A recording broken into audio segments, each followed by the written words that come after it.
Hello my YouTube family, कैसे हो आप सब। आशा करती हूँ आप सब अच्छे होंगे।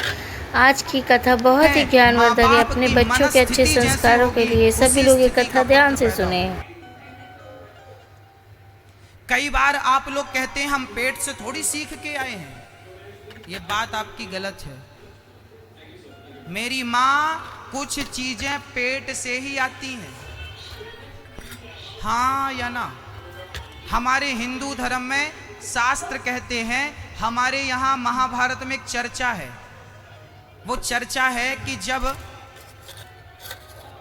महाभारत का युद्ध हुआ उसमें अभिमन्यु का नाम सुना होगा आपने। अभिमन्यु ने चक्रव्यूह में जाना कहां सीखा था बताइए।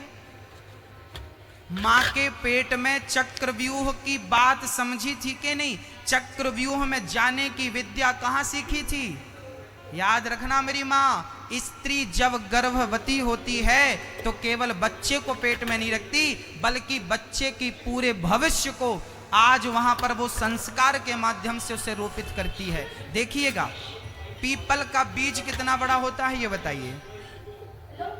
बताइए, पीपल का दाना कितना बड़ा होता है? इतना सा, चींटी के बराबर। पीपल का इतना सा दाना होता है, उस इतने से दाने में इतना बड़ा वृक्ष छिपा रहता है कि नहीं? हाँ या ना? इतने से दाने में इतना बड़ा पेड़ छिपा है कि नहीं? छिपा है। और पेड़ बस नहीं छिपा, पेड़ के संस्कार भी छिपे हैं। पीपल के जैसे पत्ते होते हैं वैसे ही उससे पत्ते निकलेंगे। पीपल गर्मियों में जब पतझड़ में झड़ता है तो वही सिस्टम उसमें भी रहेगा। मतलब पूरा व्यवस्थित, उस इतने से दाने में सब कुछ है, सिस्टम पूरा है। हाँ या ना? ऐसे ही याद रखना मेरी माँ कि जब पेट में बच्चा होता है ना तो माँ जो खाती है वो बच्चे के पेट में जाता है। माँ जो बोलती है, जो आचरण करती है, जो व्यवहार करती है, जो घर का वातावरण होता है, वो सारा प्रभाव बच्चे के अंदर प्रभावित होता है। इसका उदाहरण समझाता हूं। कई बार डॉक्टर कहते हैं, जब आप डॉक्टर के पास जाते हैं ना, साहब हमें ये बीमारी है, वो तो बीमारी है, तो डॉक्टर सबसे पहले पूछते हैं क्यों? ये बीमारी आपके फादर को, पिता को है क्या? नहीं। दादाजी को है क्या? नहीं। दादी जी को है क्या? नहीं। नानी जी को है क्या? हाँ। कई बार बीमारियां दादा से नाती तक आ जाती हैं। हाँ या ना? कुछ बीमारियां ऐसी होती हैं जो परंपरागत चलती हैं। हाँ या ना? ऐसा मैं नहीं कहता, मेडिकल साइंस कहता, डॉक्टर कहते हैं। हाँ या ना? हमारे बीच में डॉक्टर साहब बैठे हैं। हाँ हाँ, वो कह रहे हैं हाँ। बस मेरी माँ, कुछ बीमारियां ऐसी होती हैं जो दादा से नाती तक पहुंच जाती हैं। यदि पिता की बीमारी बेटे को आ सकती है, यदि माँ की बीमारी बेटे को आ सकती है, तो माँ बाप के संस्कार क्या बेटे को नहीं आएंगे? माँ बाप के पूरे संस्कार माँ बाप के बच्चों तक पहुंचेंगे, क्योंकि माँ बाप का खून ही तो बेटे का खून है। बेटे का ग्रुप क्या होता है? ब्लड ग्रुप या पिता के हिसाब का होता है या माँ का होता है? यदि माँ का ब्लड ग्रुप बेटे को आ सकता है, पिता का ब्लड ग्रुप माँ को आ सकता है, पिता की बीमारी बच्चे को आ सकती है, माँ की बीमारी बच्चे को आ सकती है, तो मम्मी पापा का क्रोध भी बच्चे के अंदर आ सकता है, मम्मी पापा की वासना भी बच्चे के अंदर आ सकती है, और माँ बाप के अच्छे संस्कार भी बच्चे के अंदर आ सकते हैं। संस्कारों का बीज जन्म लेने के बाद नहीं, गर्भावस्था में बोना चाहिए। ये हम नहीं कहते, साइंस भी कहता है और शास्त्र भी कहते हैं।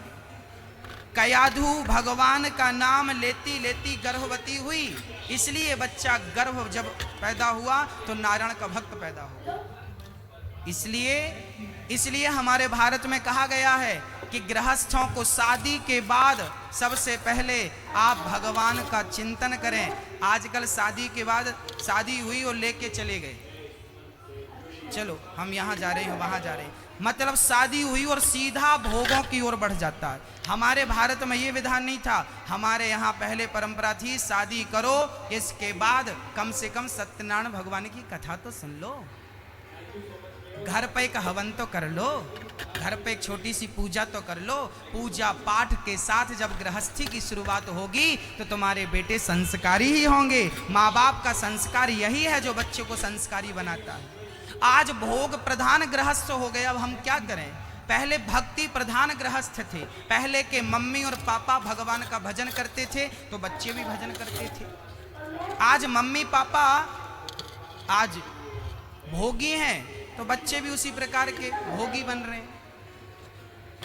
पहले शादियां क्यों की जाती थी? केवल संतान उत्पन्न करने के लिए, अच्छी संतान पाने के लिए विवाह किया जाता था। और आज केवल भोग भोगने के लिए विवाह किया जाता है। से थिंकिंग ही बदल गई उसके पीछे। गृहस्थ जीवन किस लिए था और आज किस लिए हो गया, ये समझने का विषय है। Hello friends, Radhe Radhe.